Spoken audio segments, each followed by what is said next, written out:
We're good to go? Cool. Right, kia ora koutou, ko tara toku ingoa, ke haba spora hau e mahi ana. Good morning, everybody, and welcome to Harbour Sports Sector Knowledge Day. Originally had this planned for a face-to-face workshop, but due to the circumstances, we'll take advantage of the ability to do this online. So obviously today is the Sector Knowledge Day, and it's around the advocacy for a council's 10-year plan. Just before we get into that, we'll just go through a karakia to open up the session.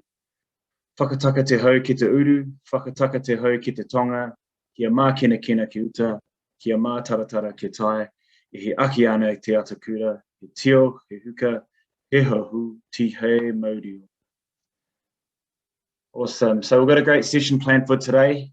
We're fortunate enough to be joined with some good guest speakers today. So we've got Simon Tattersfield from Active, Space and Places Manager. We've got Felim Perry from Rodney Local Board, and we have Richard Kasut from Harbour Sport. So we'll essentially be getting a lens from an Auckland-wide perspective. That'll be Simon providing it from Active, a council/local board perspective from Felim, and a more of a harbour region perspective from Richard. Just your typical ground rules on a Zoom. So if you have your microphone on, can you please put that on mute? If you have your video on, can you please turn that off? There'll be the opportunity to ask questions throughout the webinar. So if you have questions, you can either pop them in the chat function, or you'll be prompted at the end of each speaker. We'll also endeavour to go for around 45 to 60 minutes maximum.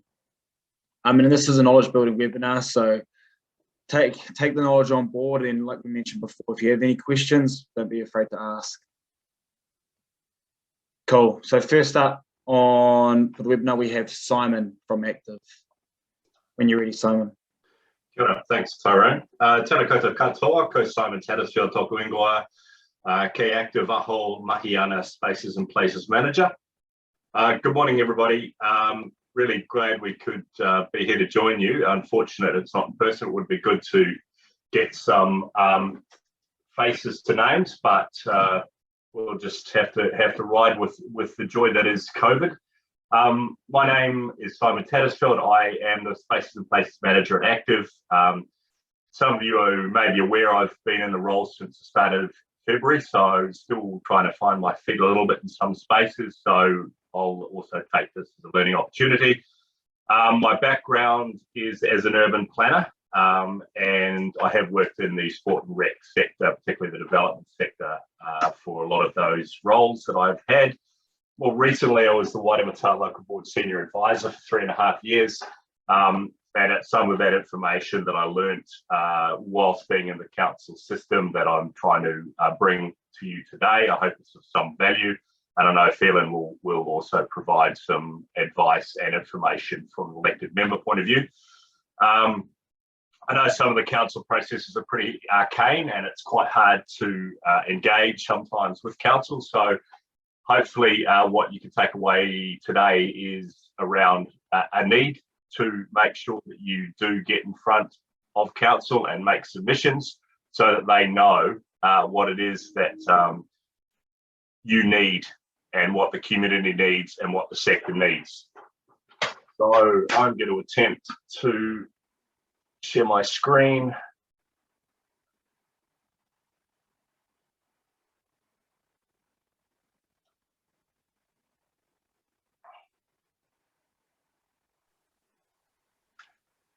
Hooray, that looks like it's worked. All good? Yeah. Yeah, thanks, Tara.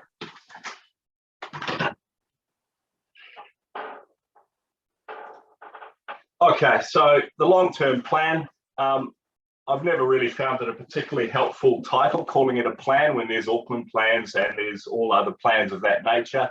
I think it's easier just to refer to it as the council's 10-year budget. That's the most logical thing. I notice actually that council is starting to use those terms in a lot of its collateral as well, and I think that's a little bit more helpful for people. Council is legally required under the Local Government Act to consult on any changes of significance, and that's essentially what this consultation is all about. Matters of significance include stuff like rates rises or extending targeted rates, that sort of thing. Obviously, council's priorities change over time. Last time we hadn't had the climate emergency declaration, so investments such as electric buses were a lot further down the pecking order than perhaps they are now. But obviously, once something moves up the pecking order, other things get pushed back, and we need to obviously ensure that priorities for this sector are not amongst the initiatives that are pushed back. The focus of the LTP is always in the first 3 years. It's a 10-year plan, but the first 3 years are the critical years for what is coming up for council's investment and delivery. Any projects that are sitting outside of those 3 years will be subject to reprioritisation once the next LTP happens. Happy to take any questions or happy to move on.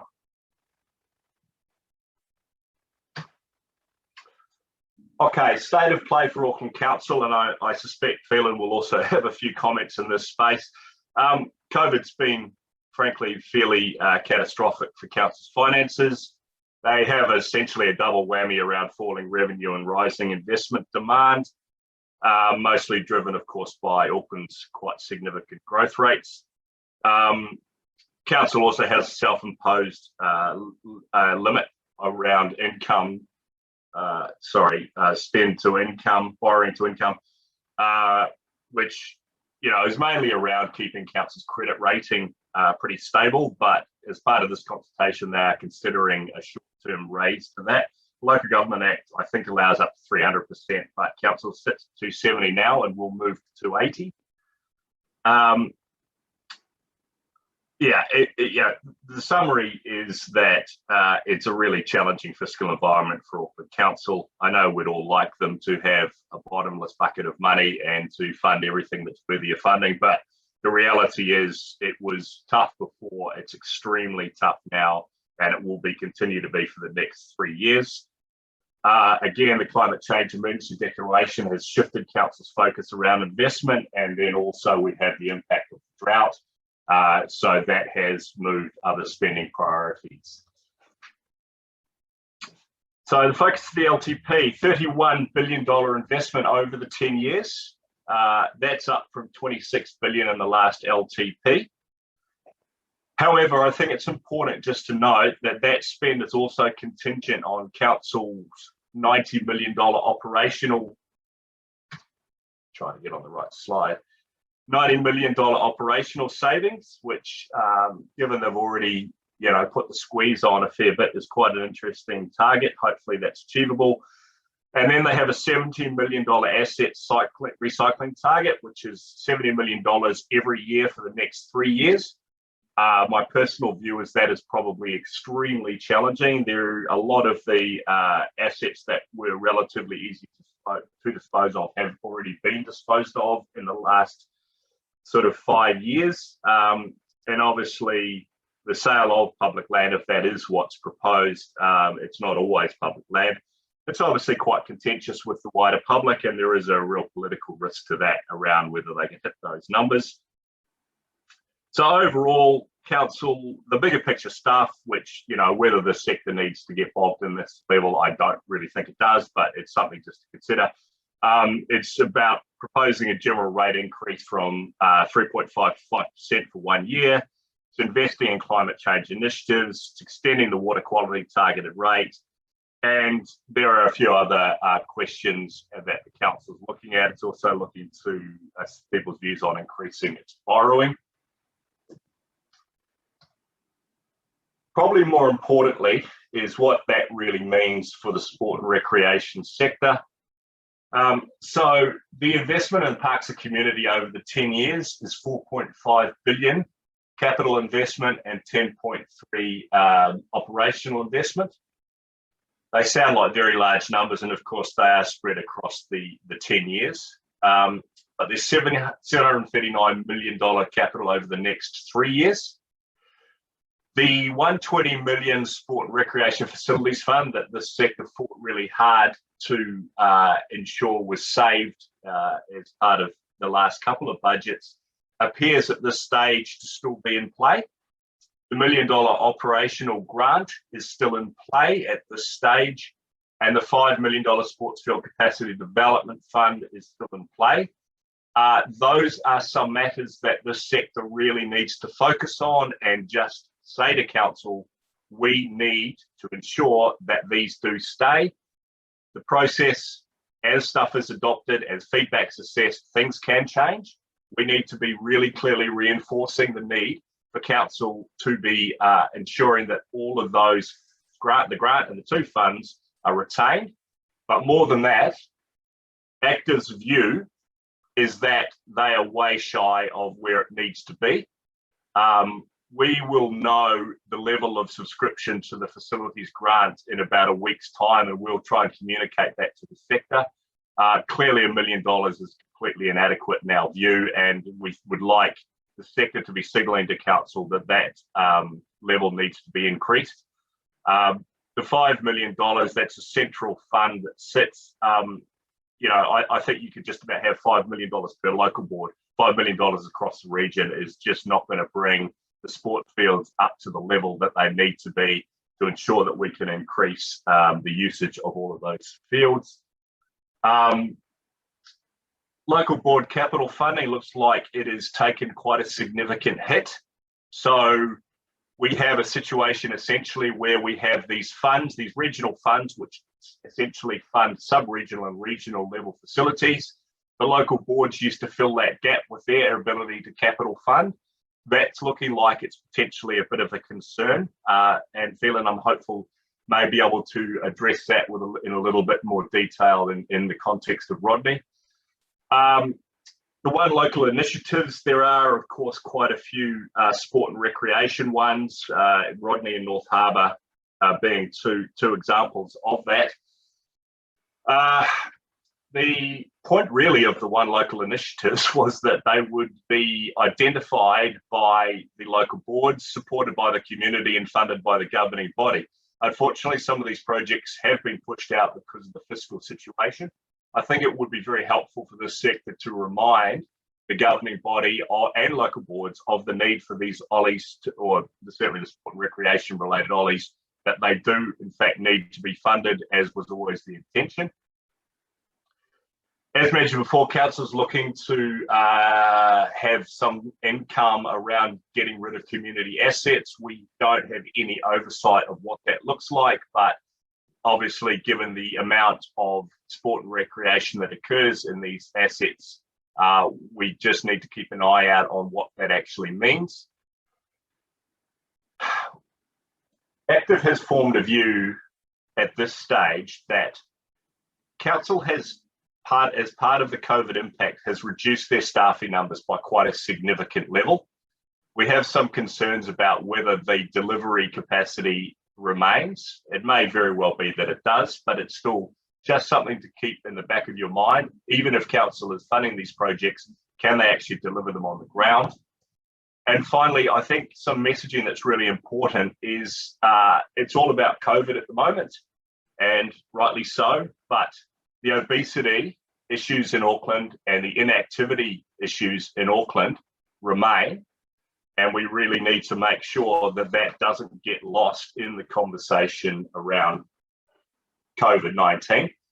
It's pretty clear, we all know, that sport and rec is hugely valuable in its role of recovery for community wellbeing, and I think it's really important just to remind the council of the sector's value, and of course the ongoing health concerns that we have around those two issues. So the key thing here, there are three things that will really impact on the sport and recreation sector being heard. Their apathy, and their apathy. I think we all know that council can be quite hard to engage with, but it needs to be done, and it needs to be done in big numbers so that our voice is very clearly heard. Council can't and won't invest in initiatives it doesn't know about.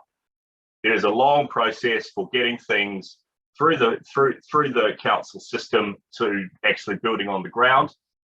There are no magic buckets, and I know the sector's probably aware of that, but I can assure you there are still staff members that deal with that concept. Council doesn't sit on large buckets and go, oh, that's a nice idea, we're going to fund that. It just doesn't work that way. We need clubs and everybody affiliated with the sport and rec sector to attend the Have Your Say events.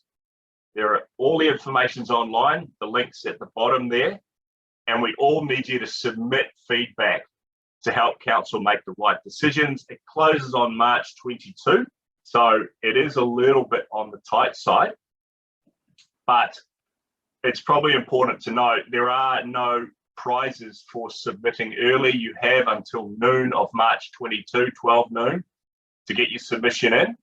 So you still have a little bit of time just to pull your thoughts together, consult with your boards, get the relevant approvals as is needed, and to get the submissions in. But we need people at the events, and we need people submitting before the close date. The events, any feedback you give will be written down in front of you, and that is also considered a submission, and it will be part of the consideration. It is mandatory for elected members, so that is the local boards and the local council, the councillors, regional councillors, to attend those meetings and actually hear what the public is saying. It's a really good opportunity for you to get in front of the decision makers and let them hear what it is that you need council to know. There are a range of events when you jump on the website. Some local boards have library drop-ins, which are really informal. Go and have a chat to the chair. Great opportunity for a one-on-one with members. Some are really formal. Some actually hold formal legal hearings. Again, anything you present there will be captured, and anything that you table at those meetings is considered a submission. That doesn't mean you can't also go online and make a submission. There's plenty of opportunity, but it's really important that the sector gets out there and gets amongst it.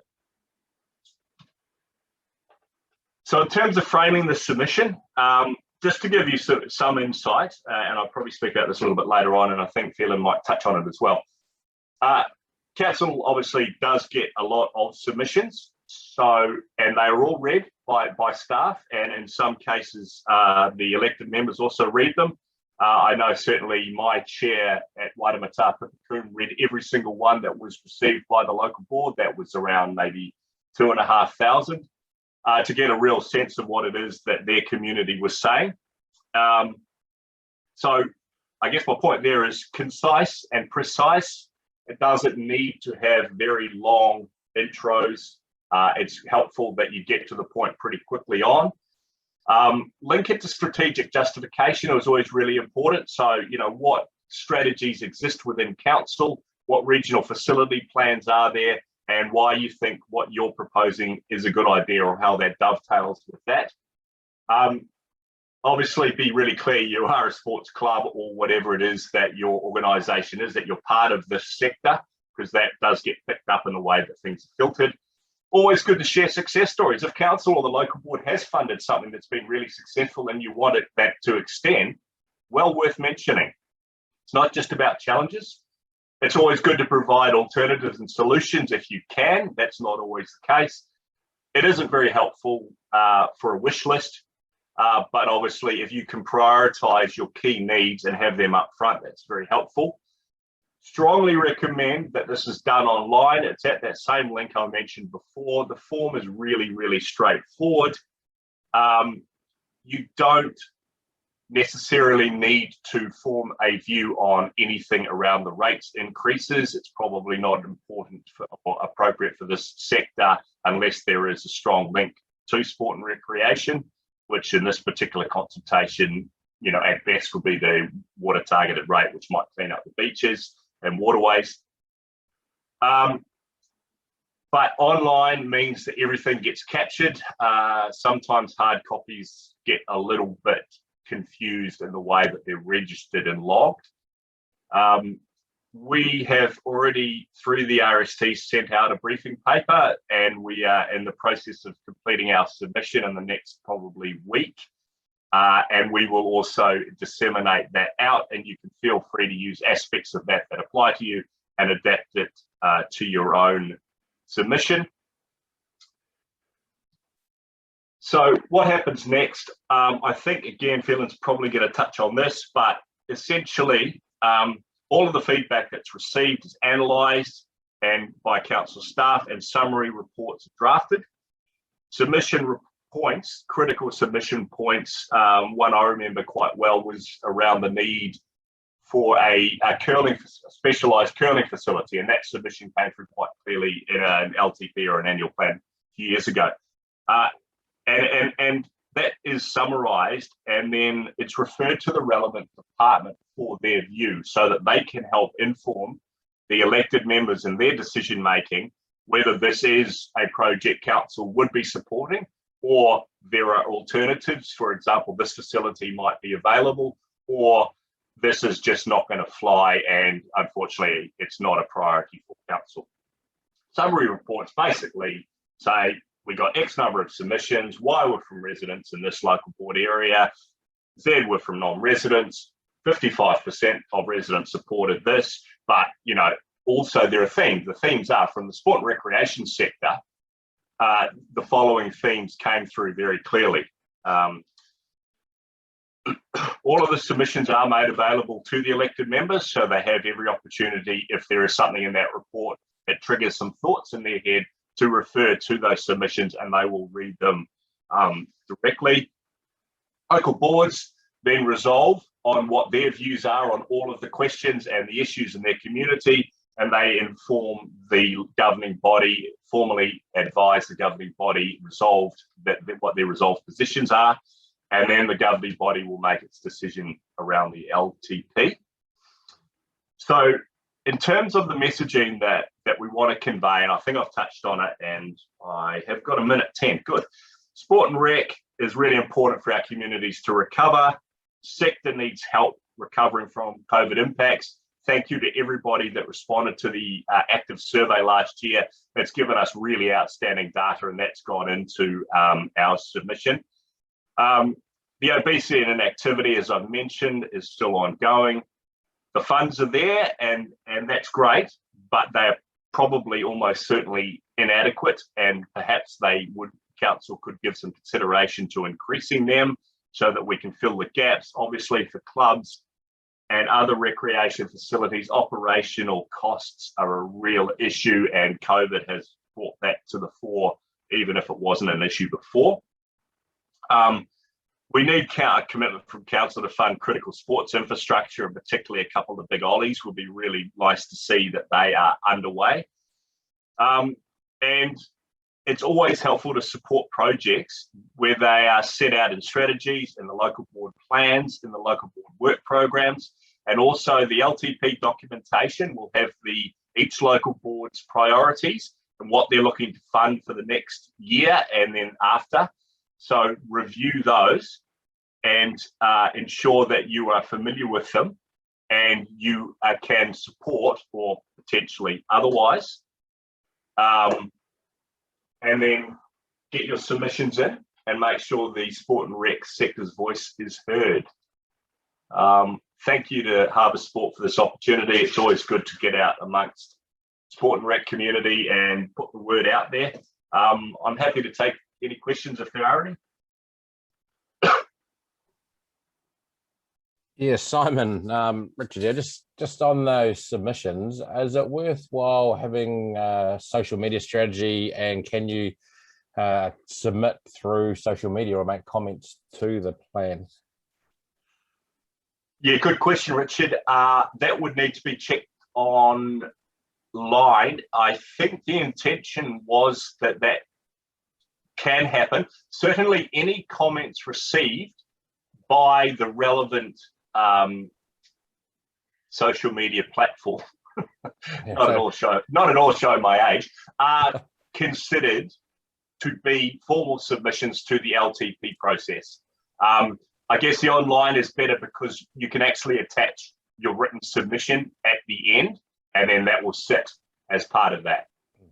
I suppose the reason I'm pointing that way is there's a whole heap of young people that obviously engage in our sport and rec activities, and they're probably the ones that may not necessarily submit. And so creating opportunities for that younger person's voice through a viral media about how football needs more grass fields, etc., could be quite a clever way to collectively gain a big mass of support. I think that would be an outstanding approach. Yeah, absolutely. the youth voice, no doubt, is lost in all of these kind of council consultations. I know, I'm sure Felim is amazed that people aren't interested in or fascinated by engaging with council, but young people are very hard. Certainly Waitemata Local Board actually had and paid for a youth collective so that they would consult with their communities, particularly around the universities and the city centre area, and we would meet with them to get their input into things that the local board was considering. The youth voice is really, really important, and no more so than in the sports rec sector, obviously. Thanks. Cool. Is there anything else? I don't think there's any questions that have come through the chat function. Awesome, we'll leave it at that. Thanks, Simon. Yeah, no worries, I just want to thanks. unshare your screen. And then next person up, we have Felim Perry from the Rodney Local Board. Take it away, Felim. Hi, thanks for having me. I'm Felim, obviously. I'm the chair of the Rodney Local Board, so last term I was the deputy chair, so this is my third term. Glutton for punishment. Simon's presentation was perfect. I couldn't add anything to that. So what I'll try and do is give you a political lens on stuff, because it is political at the end of the day. These are some of the stuff is my views, and remember, I'm looking at things from a perspective of Rodney Local Board. I do have a bit of interaction with other board chairs, but Rodney is a bit like similar to Franklin in that we have a lot of greenfield developments, a lot of residential growth, and obviously the infrastructure is not keeping up with that growth. 10-year plan. Just so everyone understands this, the mayor actually puts this budget together, and actually this process started last year. So he puts a proposal together, if you like, and then sits down with individual councillors to try and get support for what he's proposing. And there's obviously a bit of political horse trading goes on during that period. And then by the time it wends its way to political consultation, things like the 5% rates increase, you can be pretty much guaranteed that he has the numbers to do that, unless public submissions overwhelmingly for some reason are not supportive of that, then it's likely to happen. So I think that's quite important, because a lot of people think that consultation's a bit of a referendum. It's not a referendum. Often we're looking for feedback of are we headed in the right direction? Are there things that we need to change? Have we gone too far in one direction? I just sort of will touch on that a bit. The governing body, which is the councillors, they're the ones that ultimately vote through the budget. So they make the decisions on the money that goes to local boards, and then the local boards obviously set the priorities and decide how to allocate the funds that they get for local community facilities. And that will be driven by our local board plans, which were done last year. The focus this year for the 10-year plan, which is done every 3 years, confusingly, is on renewals. So there has been, last year, there was a total of $700 million of deferred renewals and maintenance on community facilities across Auckland. That is a huge figure, and that is because for years we have been sweating assets, and the same is being played out in the transport area as well. So my view is that we were actually going to end up in this position whether we had COVID or not. COVID has just sparked it off, but council has been really delaying maintenance and renewals on things and sweating things to try and keep rates down for political reasons. That's my personal view, but the reality is when you look at the budgets, it does seem to indicate that. So this budget is about renewals and transport. A lot of money is going towards renewals and fixing things up, and in the community facility space, there's a lot of money going into that, and that obviously includes, sports grounds, libraries, halls, sports facilities, those sorts of things, and so that is really welcome. That is really important. Councillors, you'll see them referring to it as capital spending. However, from a board perspective, it's really just business as usual. We should have been doing a lot of this stuff anyway. We just haven't had the budgets to do it. The downside of this focus is that there is very little money for growth funding. And growth funding is what funds new facilities and expands facilities to so if you want to do things like sand fields your playing fields so that you can get more use out of it, a portion of that is funded from what's called growth funds, which some of the money comes from development contributions. That money has all but disappeared. That is going to have a very serious impact on boards' abilities to leverage work that they're doing on facilities to try and improve them to cope with growth. My personal view is that while the renewals focus is fantastic, we've swung way over into that direction. And the risk is that in 3 years' time, if we don't have some growth funding, we're going to have a deficit in that area, and then we'll swing back into the other side of funding growth and then not funding renewals. So I believe there needs to be a balance. That's something you all might want to consider, because we need to improve our facilities to deal with the growing population. And the risk is if nothing is done in 3 years, over the next 3 years in terms of growth, the population is not going to stop growing. It's going to continue growing. Those pressures on facilities are going to continue, and we're likely to end up in a position where we'll be in a worse situation in terms of demand and pressure on facilities. And I mean, I know from a local board perspective, trying to juggle some of the playing fields now in our parks, we're getting increasing pressures from things like, pony clubs. Other groups want to use that playing field. The pony clubs have got a lease on it. That's creating a lot of tension, and we just don't have the money to deal with a lot of those issues. Local boards have been given the ability to shuffle around what's called asset-based service funding. So that's the funding that's tagged to assets and that allows us to renew them. So we've been generously, we're allowed to now shuffle that around. And I'll give you an example of why this is so problematic. So our one local initiative is an indoor courts facility at Huapai. We've spent 6 years planning this facility.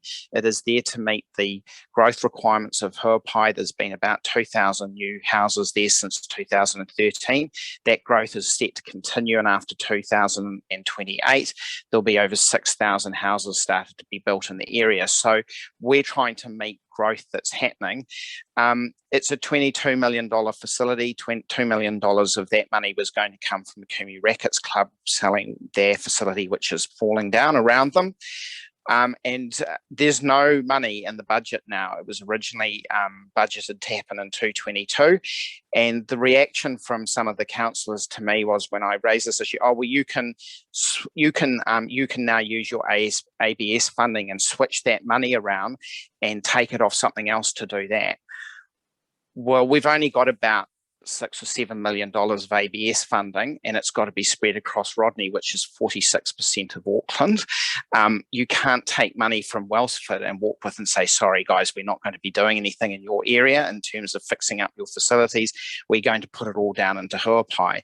It's just the sums of money are not going to allow us to shuffle things around.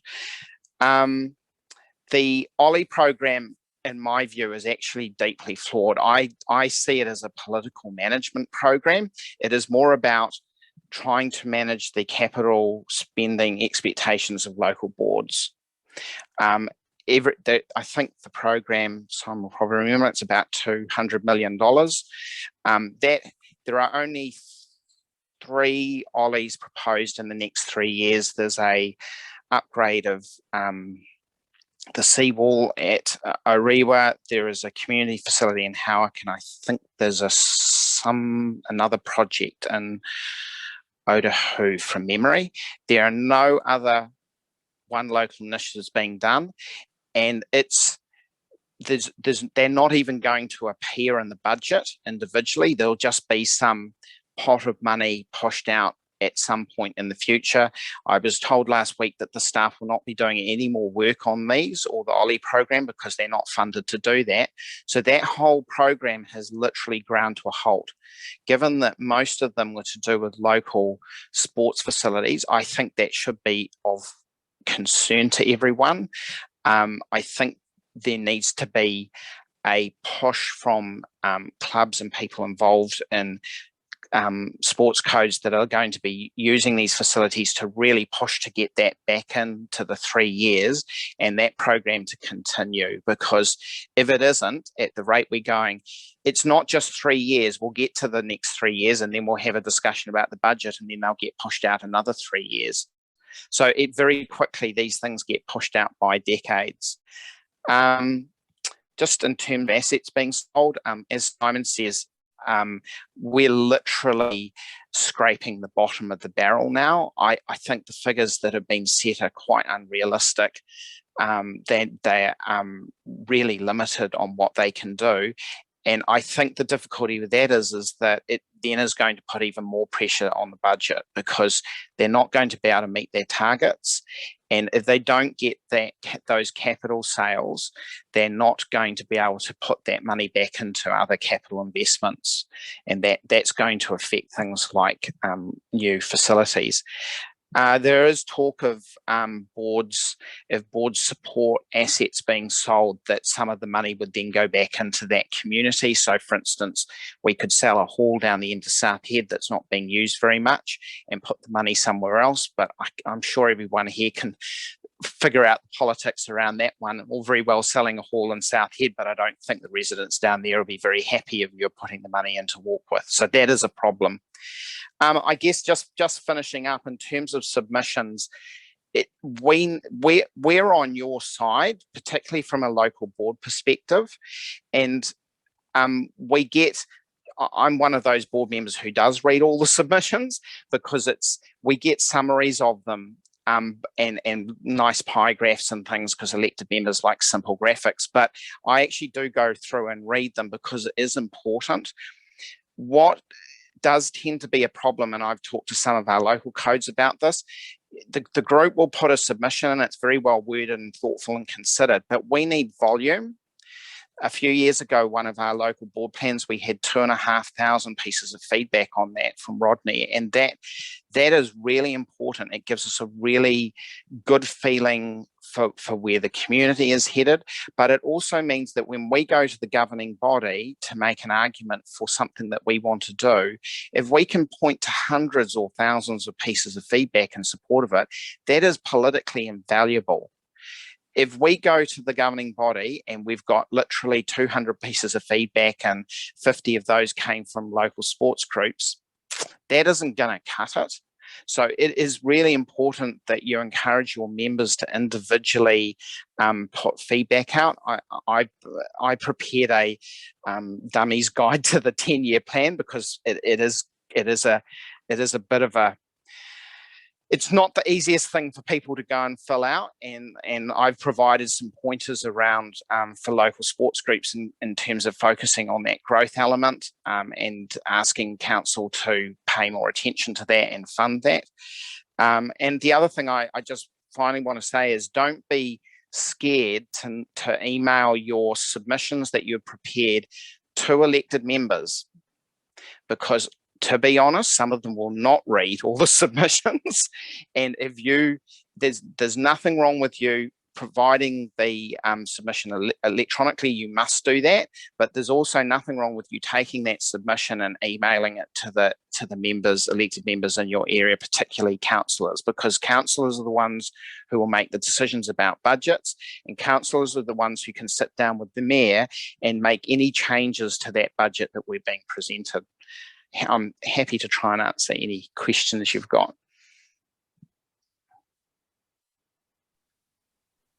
So we just have a couple of questions. So the first one was around explaining to people what an Ollie is and how you achieve one, which you kind of touched on. If you want to elaborate any more on that. Yeah, so an Ollie, one local initiative. So what they did was local boards have always got big projects that they want to do, and we're limited. Anything over I think it's $1 million we have to get governing body approval for. And so anything around that sort of $10 to $20 million is essentially a governing body decision. So what they did was they bundled all these projects up that boards wanted to do, and they created a program called the One Local Initiative Program. They are, as Simon mentioned, they are long-term projects. We've been working on ours for 6 years. We started ours long before there was something called an Ollie program. It was just our indoor courts facility that we needed. But Ollie is council speak for basically large local initiatives. And I see someone's asked here about the oh, sorry. Next question was sports facilities at capacity. Yeah, it does. Rich has asked, are sports facilities at capacity, so there's no growth funding for more spaces to play, it just makes the issue worse. Is that not what has created our massive traffic issues? Yes, it is. Yep. It is a problem. This is why I have an issue with the lack of growth funding, because the argument that, and I'll just again use a local situation, that you can drive from Riverhead to Henderson, for instance, to use a sports facility just means that, you know, the traffic is already diabolical on State Highway 16. You're just adding to it, and we're trying to get people to use local facilities. But as long as growth areas such as Upper Harbour, Hibiscus and Bays, Rodney, I'm talking about the northwest area, and Henderson Massey, don't have growth funding, we're not able to produce these new facilities. And you know, if we've been working, it's taken us 6 years to get our indoor courts facility to a detailed business case. So it's taken 6 years to get to that point, and now they've pulled the funding. If there's no funding made available in the next 3 years, we will have to start that detailed business case all over again. So this is the difficulty with the lack of growth funding available to do these new facilities, and it is a major problem. It's not just a 3-year problem; it's potentially a 6-year to 10-year problem. Dummies guide, yes, it is available online. I can provide some of the link, and they can maybe send it to you. I didn't call it a dummies guide because I was worried I'd upset people. It's a guide for busy people.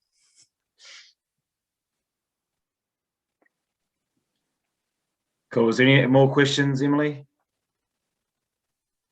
No, that's the only ones in the chat, but if anybody wants to speak up and ask any questions now, feel free to do that.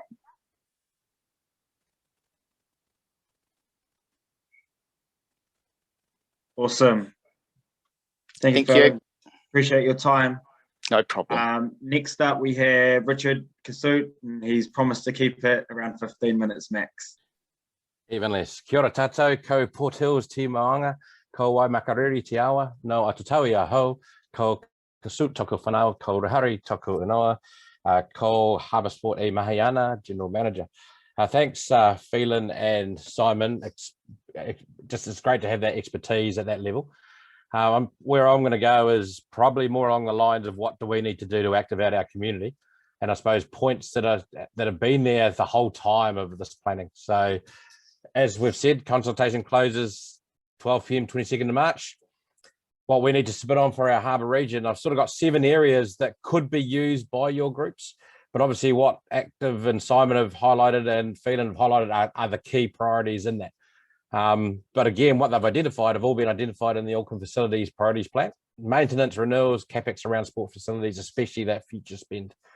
How we do it? We do need sub-regional views, you know, so I know that there's a massive shortage of indoor facilities. Obviously, there's a Ollie that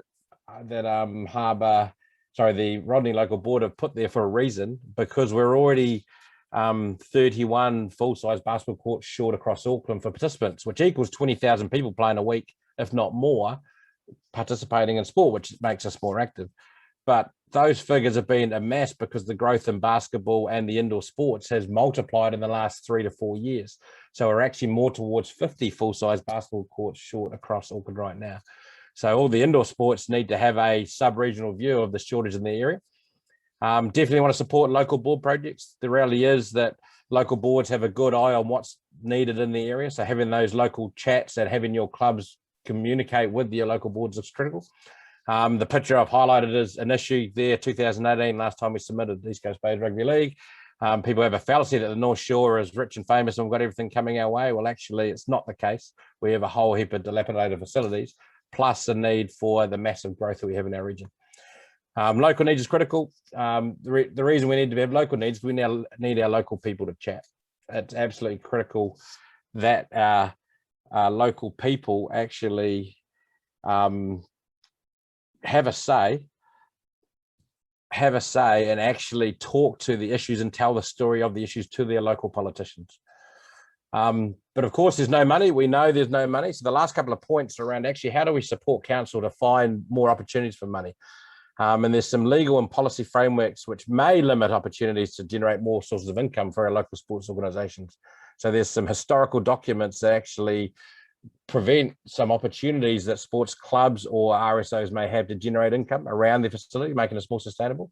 But also the political debate of development contributions. There's been a historical movement of development funds from the development of the North heading into a central pot and being spent outside the region. Shouldn't some remain? So that's sort of a quick summary of the points that you could get your teeth into if you're so endowed and you've got some great people within your community that want to contribute. Going a bit further, oh sorry, I've just lost my points. What we need to happen, we need to motivate our people, our sports, our clubs, our members, our communities to submit. We know in the North Harbour region, there's 120,000 members of our sports organisations. So promoting their collective voice of the higher level issues to submit is actually really important. What you can actually also sell is the value of sport, the amount of money that sport makes for the community, for the businesses, for Auckland Council. You know, that one, it's a massive income stream, one, it's great for our health, but the savings on health that obviously Simon alluded to earlier.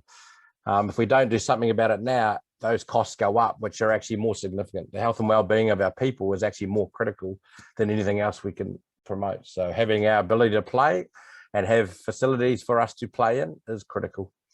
Another way to make sure people are committed is that sell the stories. People are passionate about their local identity, so make the story about them. You know what? At the Hibiscus Creek Club, we've got no club rooms.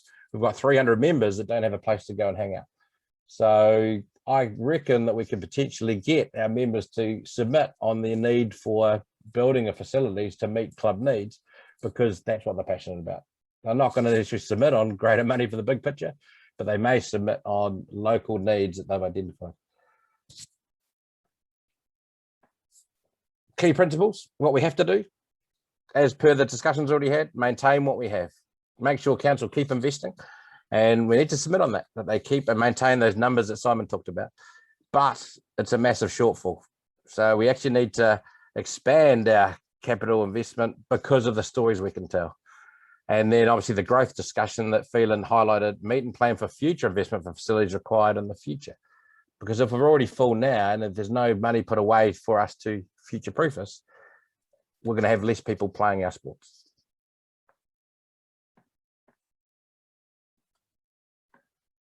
Second bit of principle, meet local needs. Planned approach to support, state your sports case and get all your people to follow and comment on it. Okay, so we're very aware of Netball North Harbour, they're at capacity in their facility. There is a need for more netball courts. It's the most popular female sport in the country and they're full. We've got people from Warkworth, 300 females from Warkworth travelling around down to the netball centre in North Harbour, spending an arm and a leg creating great traffic. We have over 1,000 females travelling from Takapuna and Devonport to go play netball at the netball centre. It's clogging up the highway Lake Road. So, you know, we need these facilities to be well planned and put into the right areas, but we actually need to make sure we have them because we're at capacity at a local level. Indoor facilities, outdoor courts, grass is getting tighter and tighter as the population grows. And obviously the builds that are happening in the north are creating major stress and a lot of traffic for people to get to where they play sport. Supporting our local boards. The local boards, as you've heard from Felim, are experts in the area. They are passionate, they are committed, they are there for the people. We need to make sure and submit on Auckland Council needs to put funds into local boards to support their plans because their plans are about our local community. And so that's written by a lot of people, and it's stated, as Felim has talked to, that will help create the, I suppose, the surge of support that we're after to make sure local needs are met.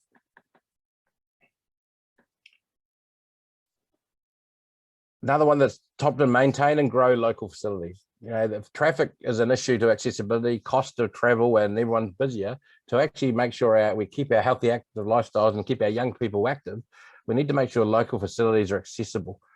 And so actually making sure there's a really good network plan. Auckland Council staff are really good at building those plans, but there's not enough money to support the plans that they've put in place. So our submissions need to highlight that we need to push for increased money to support local facility build across in a network that actually works to meet the current need first, but then also the growth, which is probably more important. It's a good chance to tell those local stories as well. The sustainability chat about the policies. Funding is an issue, we're all aware of that, and it's only going to get worse, but I don't want it to be an excuse. And that's the problem. That's why we need to submit. It can't be an excuse to not actually solve some of the facility issues we have in the future. And so, you know, maybe it's a wise investment for Auckland Council to investigate ways that they can help support sports and organisations in the community to find their own money, removing restrictions of the acts that constrain the ability to generate revenue. Obviously, some of those are nationwide, but maybe Auckland Council has a play at central government to actually reduce or limit some of the rules around those laws to allow some more commercial income in sports facilities to meet the need of the local people. And the last part of that is that local development contributions should be supporting local initiatives. There's a bit of a grey hole and pot of money going north when there's facility development going on in the whole region. So how do we actually lobby to make sure we keep some of the money that's been developed in our area for actually infrastructure development around sports facilities? You know, there's a lot of people making a lot of money out of these housing developments. Surely there's some accountability, and council are responsible for ensuring that accountability back to developers to invest in our local infrastructure, including sport and rec facilities. So what's next? Active and Harbour Sport will produce their submissions and distribute to the community, so you can hopefully cut and paste that. We'll grab Felim's comments on how to submit as well and add those principles into them. We want sports organisations to prepare theirs and modify to meet their own needs. So Auckland Cricket have just sent a letter out to their whole community, which is a pretty good summary for sports clubs to utilise. You want it to distribute to your clubs and members to submit. I've made a comment about that social media, creating that viral social media around your young people. You know what, when you guys are have kids, you may not have places to pay. So that sort of story needs to be told to help get young people to actually submit around it. And that social media will investigate the ability of that counting, but that may be still a way to get the message out. Encourage submissions and make it personal. If you can get people's buy-in because they're emotionally attached, and we all know how passionate people are around sport and recreation in our community, that's a critical part of what we need to do to make it work. Why are we doing this? Well, that quote's, not sure who said it, but you can all read it. We're hearing it in the media all the time, but we don't hear a lot of planning and support for the facilities that need to happen to meet those growth needs.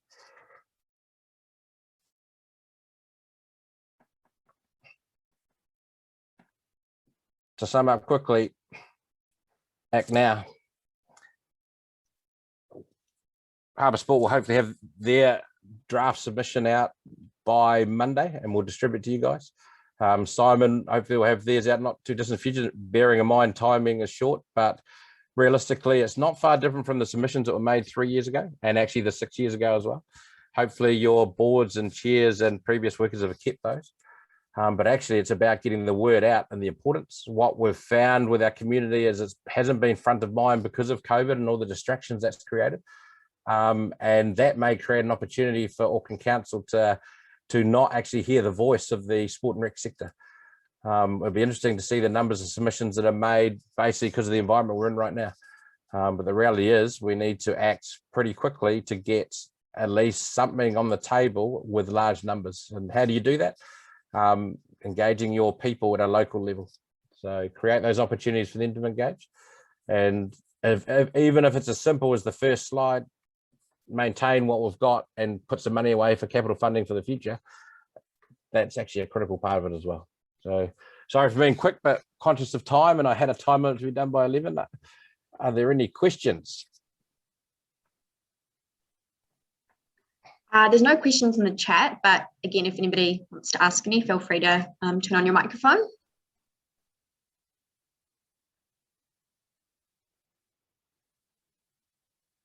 Don't be sorry for being quick too. Settle The fastest one you've ever done. down. You'll have that draft Harbour Sport declaration out Monday-ish? Yep, we're trying to get it out Monday. We're just cognizant that not all the data has come in from council yet. So that was what Simon was alluding to. We just want some of the facts on where the money was, but I suppose we'll set a base of what people can use. What we wanted to add into ours is just those highlighted points of real concern for our region. So we know that the Albany Tennis Park, the shortage of indoor facilities, the massive traffic issues of centralised venues in the shore limit the ability for people to play.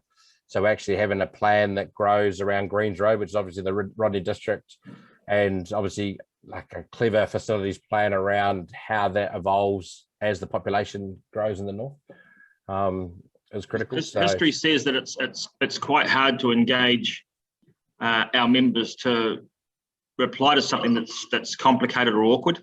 Yep. So the more I guess lead we can give them, and becoming more user friendly, they're more likely to actually use it. Absolutely. I suppose it's those key messages that Simon and Felim alluded to. But then what you want to find that very patriotic sport member, club member that actually goes into that detail and actually supports. So think of it this way: if you are coaching people to submit, who are the 10 fire starters in your organization that will get 10 people to submit? And then they're the ones that actually have the knowledge to help create and modify for the team. An example is that, well, one of my teams I coach, it's now compulsory if I'm coaching them for the season, that they're submitting to the plan around indoor facilities and the need for volleyball courts or places to play indoor sports. So how can you be creative to help people submit and understand it, the importance of it? Cool. Is there any more questions out there?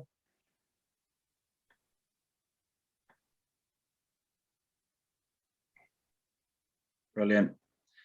Cool. So that wraps it up for us today. I just want to thank our speakers, Simon Tattersfield from Active, Felim Perry from Rodney Local Board, and Richard Kassoop from Harbour Sport. I think the messages are clear. Make sure you're advocating within your RSO, within your club, within your respective RST area, and submit.